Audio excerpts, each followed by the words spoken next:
그 폭식증이 좀 심했었는데 겹님 영상 보고 뭐 이러면서 조금 이제는 완전히 완치된 케이스인 것 같아요. 뭐 약간 음식이 독처럼 보이는 거예요. 그래서 그게 조금 심했었는데 근데 술은 겹님 영상 보고 아예 끊었어요. 끊었어요? 네, 지금 안 먹은 20대가 지 술을 끊으면 한 어떻게 돼? 3년? 와. 네, 고요하고 괜찮아요. 어. 겹님 영상 같은 경우에는 이제 인터뷰 영상이 많잖아요. 그래서 멘탈적인 것도 얘기를 많이 해주셔서 오히려 그런 거 듣고 좀 많이 나은 케이스. 네. 채소하고 닭가슴살 약간 그렇게 지방을 많이 안 먹었을 때는 사실은 체지방이 내려가니까는 생리도 불순도 오고 하더라고요. 근데 지금은 제가 체지방량이 올랐어요. 몸무게는 오히려 약간 더 안정화되고 그러다 보니까 생리 주기라든지 이런 것도 더 잘 대사가 더 잘 일어나고 있어요.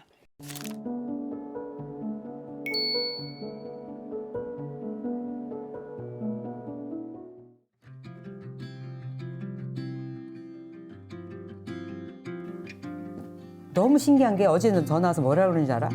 엄마 저 내일 마요르카 가요. 내일 모레. 그래서 내가 어디 그랬더니 아 현주님 만나러 간대.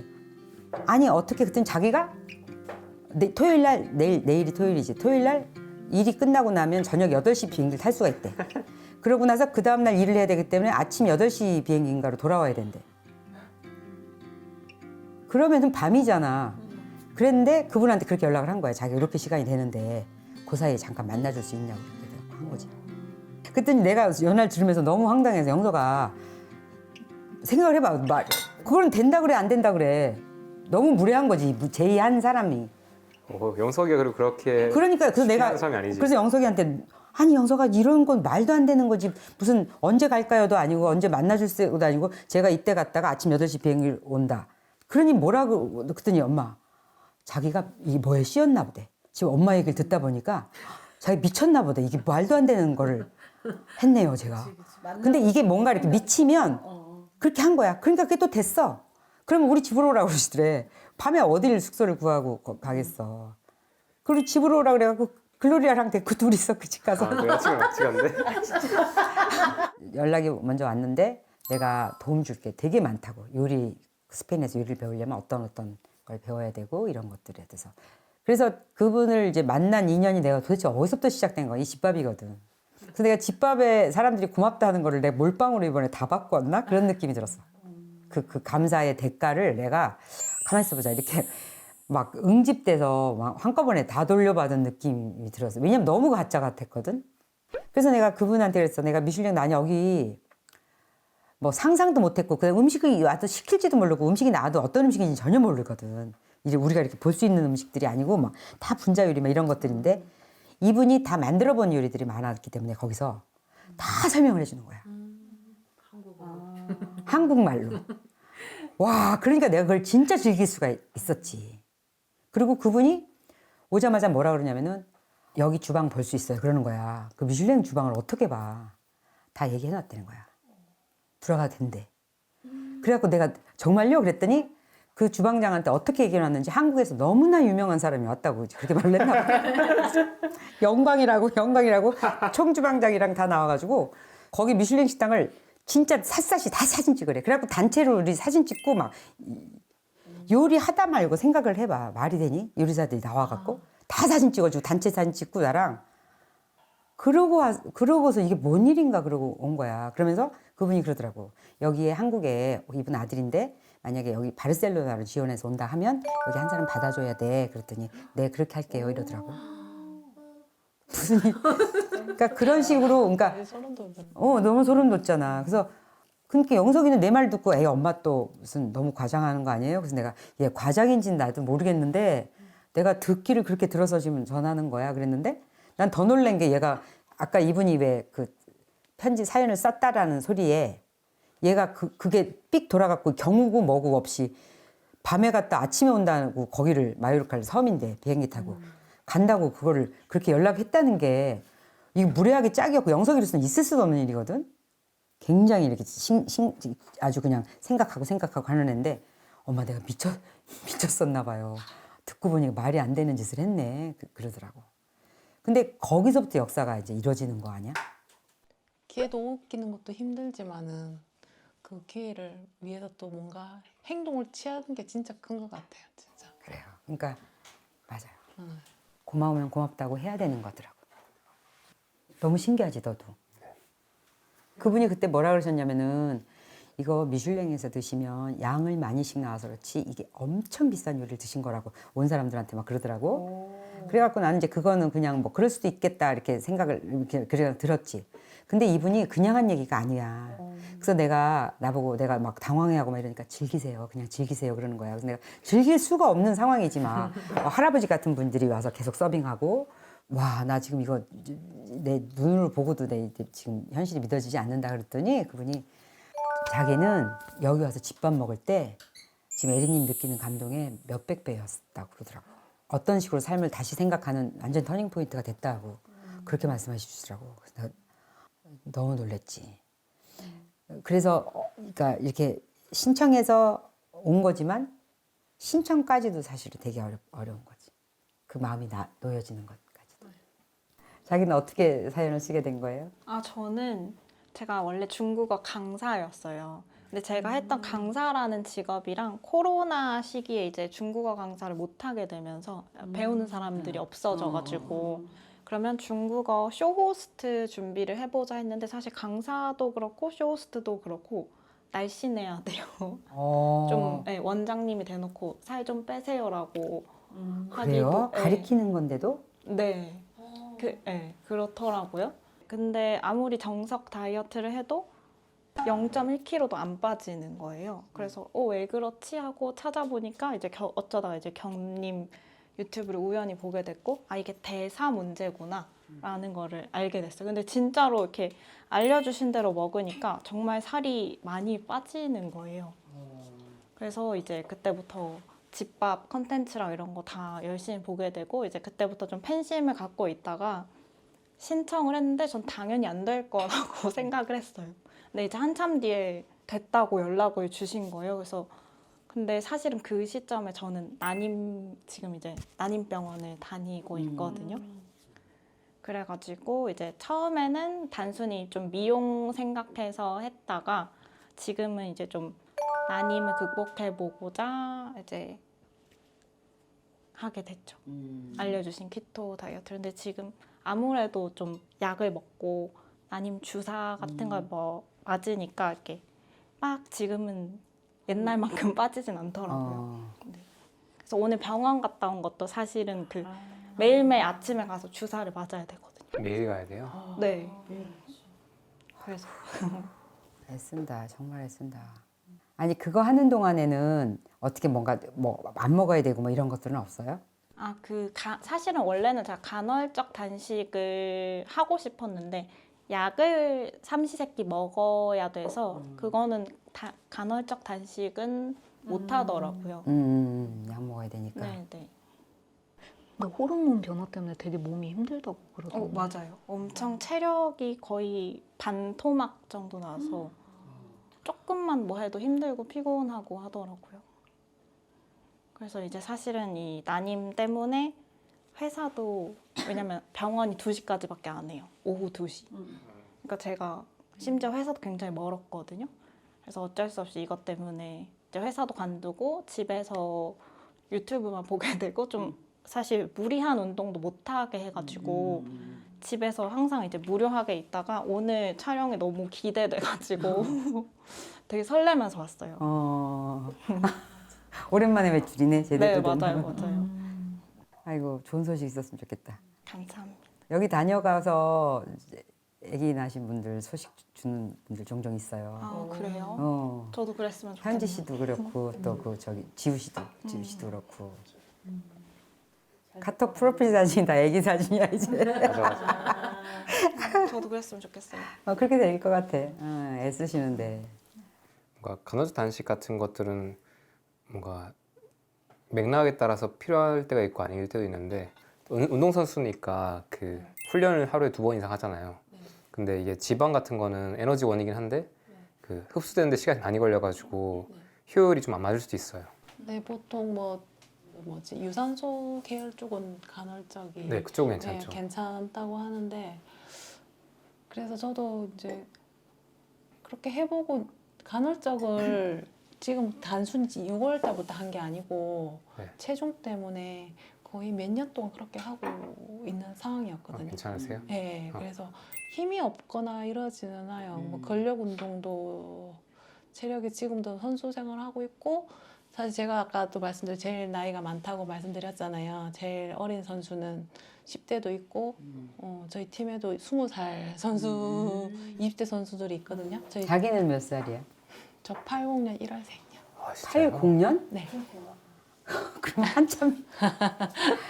야, 그런데도 선수 생활 할 수 있는 게 대단하다. 그래서 이제 그런 말을 많이 듣는데 체력은 전혀 안 딸려요. 지금도 뭐 근력이나 스쿼트나 뭐 데드나 아니면 벤치프레스 이런 거 어떻게 보면은 근데 그런 거에 힘 딸리거나 남보다 적게 치거나 이러지는 않는데 스킬이 없는 거잖아요.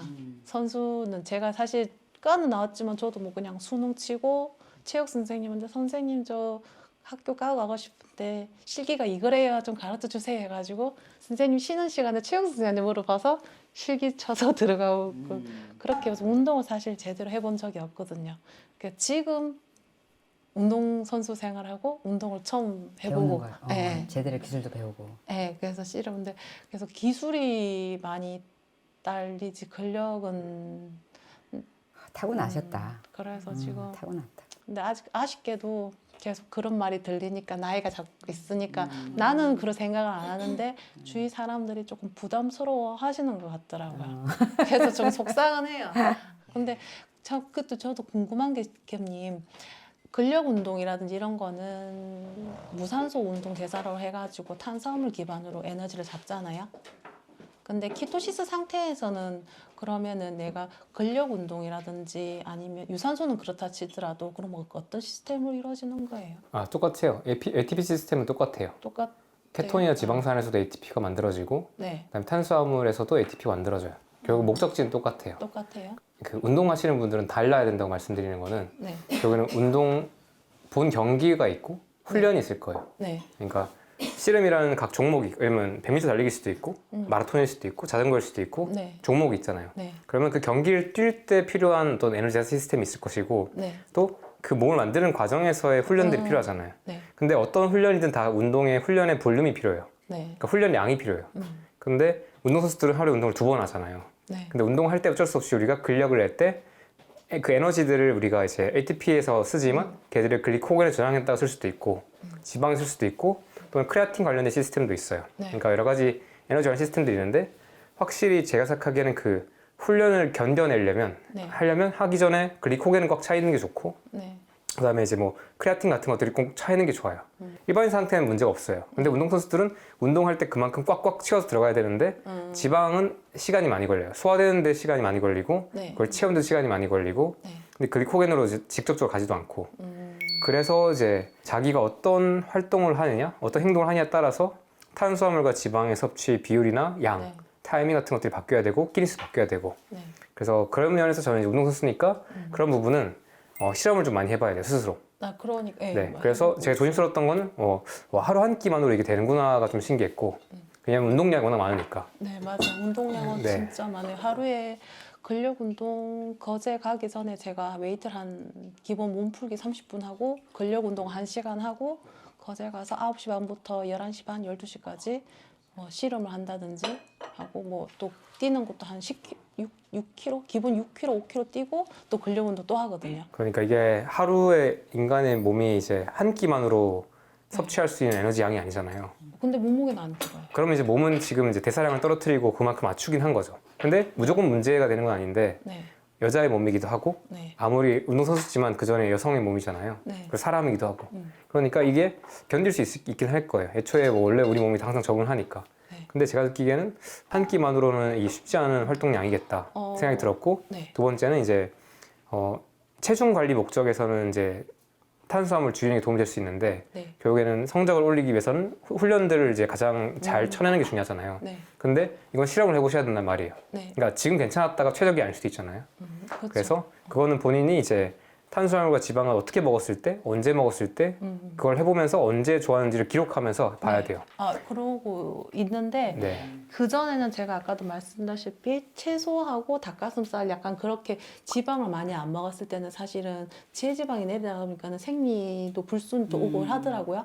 근데 지금은 제가 체지방량이 올랐어요. 몸무게는 오히려 약간 더 안정화되고 그러다 보니까 생리주기라든지 이런 것도 더 잘 대사가 더 잘 일어나고 있어요. 네, 그건 이제 기본이죠. 네. 제가 말하는 거는 높은 수준의 운동선수 되려면 이제 그러니까 당연한 거예요. 이미 네. 기존에는 애초에 기본적인 몸 상태가 안 됐던 거고 그렇죠, 맞아요. 이 정상화됐잖아요. 네, 근데 정상화된 거예요. 다음 단계 넘어가고 싶잖아요. 그러면 여기서는 그런 디테일을 잘 잡아야 된다. 근데 전통 스포츠 영역에서는 놓치는 부분도 있으니까 네, 그리고 건강을 기준으로 또 생각했을 때는 다를 수밖에 없으니까 네, 그래서 그거를 많이 실험하셔야 되고 제 예시를 들어드리면 네, 저는 지난 1년 정도 이제 파워리프팅을 했었어요. 네, 파워리프팅이라는 건 이제 3대 운동, 네. 데드리프트, 벤치프레스, 스쿼트를 하는 거고 무게를 엄청 세게 쳐요. 네, 한 번 운동하면 이제 1시간 반, 2시간 하는데 이게 굉장히 힘들잖아요. 네, 사실 실수하면 다치는 운동을 하잖아요. 그럼 하는 내내 이제 힘이 딸리긴 해요. 하다 보면 이제 후반 쪽엔 힘들어요. 근데 그걸 잘 버텨야 돼요. 그리고 일주일에 운동을 3번, 4번 정도 해줘야 되고 휴식과 이런 것들 다 잘 짜야 되고 네, 그 과정을 해보니까 처음엔 제가 원래 식단하는 대로 먹었어요. 네, 거기서 양만 늘렸는데 그렇게 하니까 제가 탄수화물을 적게 먹는 편이잖아요. 나쁘지 않았어요. 네. 근데 어느 시점쯤부터 제가 이제 한번 이렇게 운동 사이클 돌리다가 탄수화물 더 먹어보자는 생각이 들었어요. 네. 그래서 탄수화물 2배 늘리니까 그 운동 훈련 중에 덜 지치더라고. 그러니까 그만큼 더 꽉 채워서 들어오는 거예요. 다음 훈련이. 그러니까 운동 퍼포먼스가 올라가요. 물론 선수라고 치면 제가 퍼포먼스를 확인하는 날은 3대 하나씩 드는 거잖아요. 네. 최대 무게를. 네. 그때는 사실 뭐 탄수화물 얼마 먹든 상관없어요. 그건 별로 안 중요해요. 근데 그걸 만들기 위한 과정에 이제 운동할 때는 퍼포먼스가 낼 때 저는 탄수화물을 더 먹는 게 유리했다라는 걸 느끼는 거예요. 아, 몸이 이제 네. 그걸 느끼는. 네, 그러니까 결국에는 자기가 어떤 우선순위를 가지고 살아가는지 네. 거기 맞춰서 운동선수분들은 탄수화물에 대해서 더 먹어줘도 괜찮은 것 같아. 자유로워. 왜냐면 운동선수들은 워낙 많이 태우고 워낙 미토콘드리아가 계속 돌고 있고 지방이 뭐 쌓일 틈도 없고 그러니까 저는 운동선수분들은 탄수화물 지방 너무 제한하지 않되 그냥 지방을 너무 적게 먹자면 신경 쓰지 마시고 탄수화물도 많이 먹어도 괜찮다 생각하고 있고 끼니수도 저는 이제 한두 끼는 쉽지 않겠다. 그래서 두 끼에서 한 4끼 정도가 가능하지 않을까? 이제 저도 경험해보는 거는 하루에 운동을 2번 하는 정도의 선수라면 네. 아 이거는 지방만으로는 쉽지 않겠다. 저녁 식사는 괜찮을 것 같은데 네. 오전 운동하고 나서 오후 훈련 전까지 잠도 좀 자주는 게 좋고 아, 저희는 잘. 네 그리고 먹어줘야 되는데 네. 그때 지방 먹는 것보다 탄수화물 먹는 게 더 빠를 것 같아요. 아, 그래서 또 저도 이제 이번에 하면서 최근에 3대 500을 딱 맞췄거든요. 네. 운동 이제 무게가 엄청 올라갈 때는 이때는 과일도 돈 많이 받았어요. 그러니까 빨리 먹어 빨리 들어와 줘야 돼요. 빨리 와서 지방이 뭐든 빨리 흡수돼 가지고 빨리 에너지 들어와 주는 게 꽤 퍼포먼스에 도움이 돼요. 건강이랑은 이제 별개로. 그래서 이제 요는 그냥 열린 마음으로 지금 기준에서 지금 괜찮다 하셨잖아요. 네. 맞아요. 그래서 여기서부터 다양한 실험들을 해보시고 네. 맞춰보시면 더 잘 될 거예요. 그리고 이제 다시 또 돌아오면 이제 형수님 입장에서도 저는 애초에 이제 임신 준비는 건강하게 만드는 게 기본이기 맞는 것 같아요. 임신 준비는 당연히 대사 건강해지는 건 기본. 그러니까 그건 너무 중심. 그런데 이제 간헐단식 자체는 어떻게 보면 몸의 입장에서는 약간 스트레스가 될 수 있는 행동이잖아요. 네. 그러니까 스트레스가 돼서 건강해지는 거고 그래서 지방을 태우고 하는 것들인데 그래서 저는 이제 혹시나 임신 준비하시는 분들 아니면 생리가 가까워진 여성분들 그런 분들은 다이어트 몸에 부담 안 되게 하시라는 말씀 많이 드리고 요즘에 좀 많이 이제 아직 저도 이렇게 정리돼서 나와 있지는 않지만 많이 느끼는 거는 임신하려면 마음이 편해야 되는 게 너무 중요한 것 같아요. 근데 이게 의지로 되는 건 아니잖아요. 근데 임신하려면 그러니까 내가 아무리 지금 평안하려고 노력한다고 되는 게 아니라 진짜 편해야 되는 것 같아요. 날 속이지 않고도 편해야 되는 것 같아요. 그렇지 않고는 몸이란 건 되게 정직한 것 같고 몸이 그 위기 시스템이나 스트레스 시스템이 있을 때는 그 그러니까 임신 이런 시스템들이 잘 안 들어가는 게 확실한 것 같아요. 혹시나 다이어트 관심으로 조금이라도 가지고 있었다면 저는 더 안전하게 더 잘 드시고 많이 드시고 다만 너무 늦게 먹지 마시고 배부르게 드시고 하시는 게 항상 좋다라고 많이 말씀드려요. 그리고 근데 이게 쉽지 않은 일이긴 하죠. 근데 저희 구독자분들 사이에서는 임신하신 케이스가 너무 많이 나와가지고 계속 나오는 것 같아요. 한시 얼마나 됐어요 하신 지가? 그 처음 자연 임신 시도부터 하면 한 1년 정도 되긴 했어요. 아 1년 정도 하시고 이제 난임병원에서 하시는 거죠. 네네. 조금 더 확률이 높지 않을까 생각이 들었어요.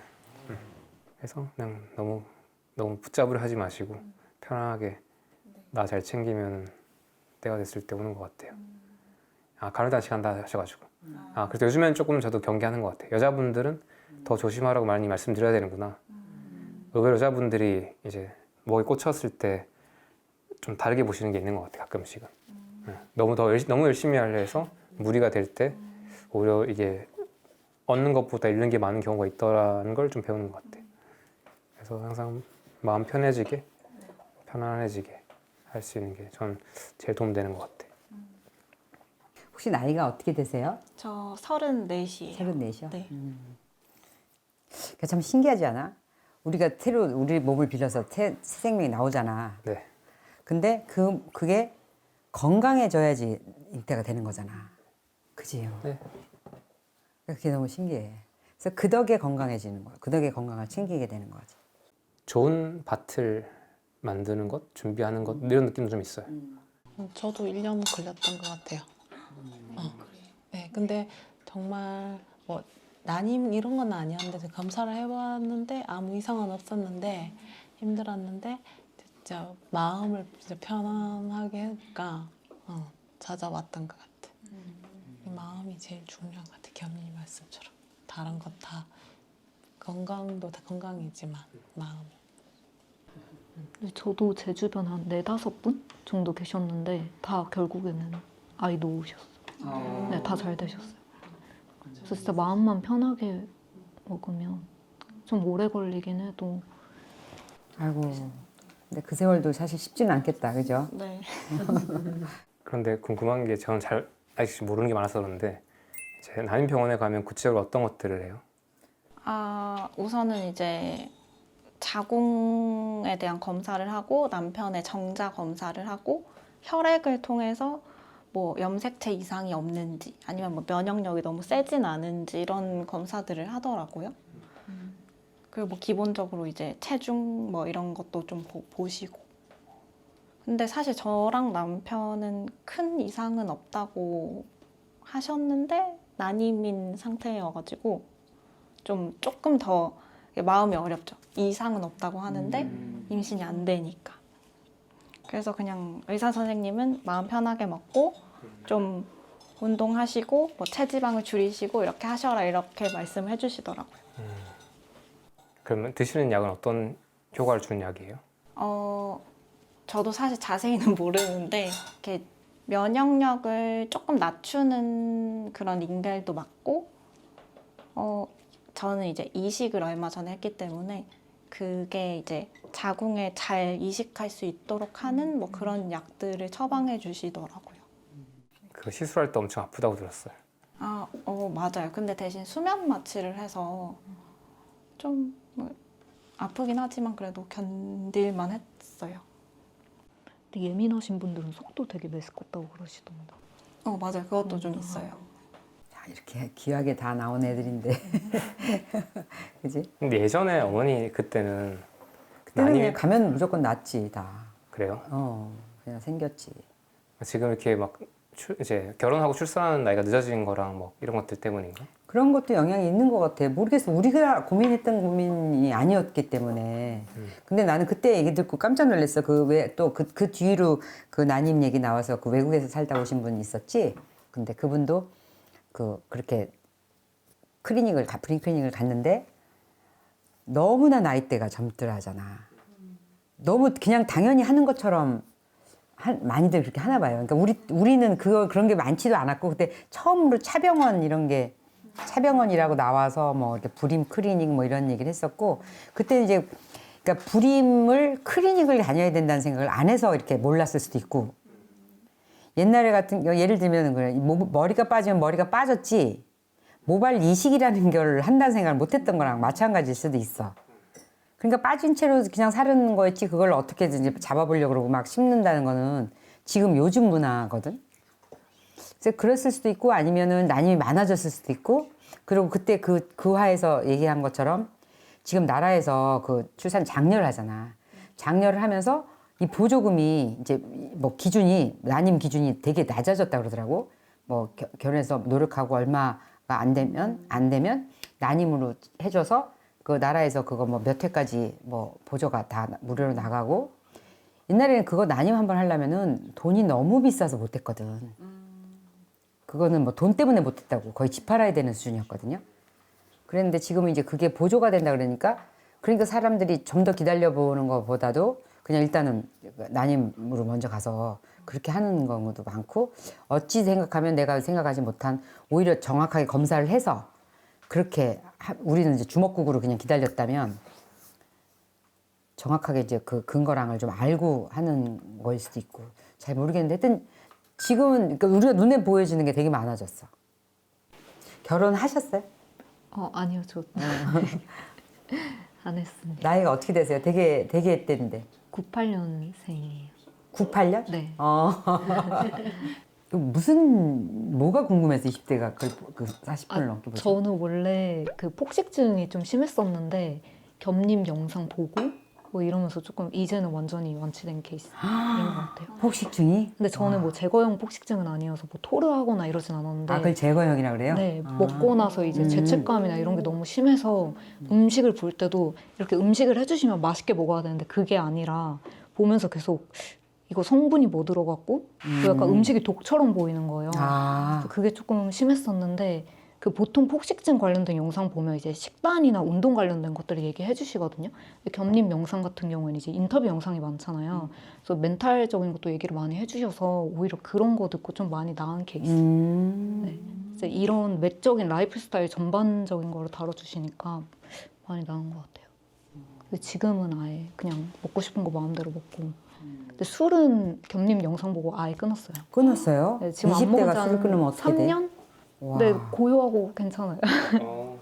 그 시간에 더 하고 싶은 거 하고, 뭐 책 읽고, 혼자 시간 더 보내고 이런. 네. 평범한 사람은 아니구나. 평범한 사람 아니지. 지난번에 온 분도 그랬지 않았니? 한 번도 그런 거 끊고 그 시간에 자기가 이제 책 읽고 혼자 자기한테 다 잘해주는 시간 갖고 그때 그래갖고 그때도 와. 진짜 영리하다고. 술 끊었다고 지금 술 끊었다고. 더군다나 20대에서 많이 먹어보고 끊는 것도 아니고 20대에 끊어버리면은 어떻게? 제가 약간 중독적인 성향이 조금 심해서 뭐 아니면 도식이라서 먹을 때도 진짜 취할 거 아니면 마시지 말자 약간 이런 주의였어서 마실 때도 엄청 마셨는데 20대 초반에 그러다가 이제 그냥 끊자 하고 아예 끊었어요. 근데 끊으니까 친구 관계도 좀 많이 끊기긴 그러니까 하더라고요. 그럴 것 같아. 네. 네. 끊은 게 훨씬 나은 것 같아요. 네. 근데 저는 사실 원래 자연식물식을 했었거든요. 폭식증이 한참 심할 때. 근데 그때 아까 말씀하신 것처럼 손발이 너무 차고 아침에 자고 일어나면 손발이 너무 팅팅 부어 있는 거예요. 그래서 그것 때문에 부종 때문에 너무 힘들고 그랬는데 오히려 양질의 지방을 먹어주니까 그게 나아지더라고요.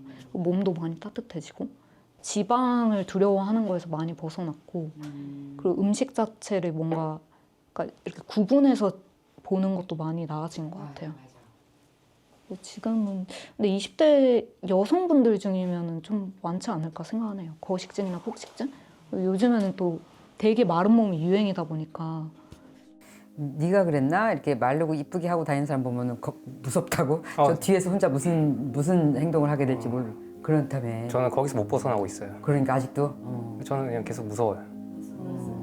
그렇지. 저는 이 일을 하면서 너무 많이 봐가지고 이게 이쁘고 날씬하고 문제 없을 것 같은데 그분을 보면 무서운 거야. 그분이 뒤에 가서 그렇게 보여지기 위해서 뒤에서 막 거식, 폭식 막 그다음에 먹토하고 막 이렇게 하는 사람이 너무나 많으니까. 그래서 강연 때 가서 악수하면 손 차갑고 그럼 이제 그리고 이제는 근데 너무 많아요. 그냥 너무 많고 제가 확신하는 건 여자분들은 이거 어디 가서 말 안 해요. 여자분들은 친구들끼리 있어도 말을 잘 안 해요. 저는 그게 너무 무섭더라고요. 그러니까 이게 대놓고 제가 폭식증이었어요라고 터놓지 않는 이상 자기가 직접 이렇게 발설하는 경우는 잘 없어요. 근데 제 주변에도 많이 봤거든요. 뒤에서 이제 뭐 토를 한다던가 그러신 분들도 많이 봤고 거식증인 분들은 진짜 일주일 동안 물만 먹다가 그냥 뭐 초콜릿 한 조각 먹고 운동 3시간씩 막 이렇게 하고 하시더라고요.